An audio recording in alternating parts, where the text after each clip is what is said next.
Bharatiya Janata party ప్రభుత్వం మీద విషం చిమ్మడం ప్రారంభించారని దానికి సాక్ష్యం ఇవాళ ఈనాడు రాసుకొచ్చింది. ఇలా వచ్చి అలా వెళ్ళి అన్నటువంటిది, అలా వెనక్కి అంటూ జాతీయ గ్రామీణ ఉపాధి హామీ పథకంలో మెటీరియల్ కాంపోనెంట్ పనులకి బిల్లుల చెల్లింపుల కోసం కేంద్రం 480 కోట్లు కేటాయించి కొద్ది రోజుల్లోనే మళ్ళీ వెనక్కి తీసుకుంది. గతంలో ఎప్పుడు ఇలాంటి పరిస్థితి లేదని అధికార వర్గాలు పేర్కొంటున్నాయి. మరోసారి కేటాయిస్తామని ఇచ్చిన నిధులు రాష్ట్ర ఖజానాకు జమ కాకముందే కేంద్ర గ్రామీణాభివృద్ధి శాఖ వెనక్కి లాగేసుకుంది. ఇందుకు సంబంధించిన ఉత్తర్వులు రద్దు చేసింది. ఉపాధి హామీ పథకంలో 25-26లో చేసిన మెటీరియల్ కాంపోనెంట్ పనులు కేంద్రం నుంచి రావాల్సిన నిధుల మీద తొలి విడతగా కేంద్రం గత నెల 27 నిధులు ఇచ్చింది. ఈ మేరకు అధికారిక ఉత్తర్వులు వెలువడ్డాయి.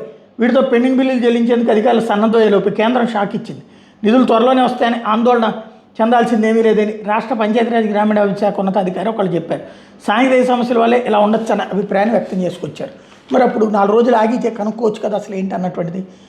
ఉపాధి హామీ పథకంలో గతంలో జగన్ టైంలో చంద్రబాబు బోగస్ బిల్లులు పెట్టాడన్నటువంటి కారణంగా మనమే కంప్లైంట్లు ఇచ్చాం. అప్పుడు మన మీద ఉపాధి హామీ మీద ఒక అపనమ్మకం కేంద్రానికి ఏర్పడింది. అలాగే జగన్ టైంలో ఉపాధి హామీలో తేడా ఉందని ఇప్పుడు ఇదే ఈనాడు జ్యోతి రాసుకొచ్చినాయి. ఈ ప్రభుత్వం కూడా సోషల్ ఆడిట్ పేరుతో అనేక చోట్ల బిల్లులు ఎగ్గొట్టించింది, ఆపిచ్చింది.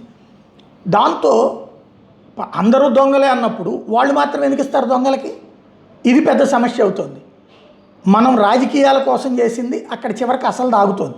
అసలు నిజాలు దాచేస్తూ బీజేపీని దొంగని చేసే ప్రయత్నాన్ని చేస్తున్నది ఈనాడు జ్యోతి. క్రమంగా విషయాన్ని పెంచుతున్నారని గుర్తుపెట్టుకోవాల్సింది బీజేపీ వాళ్ళు.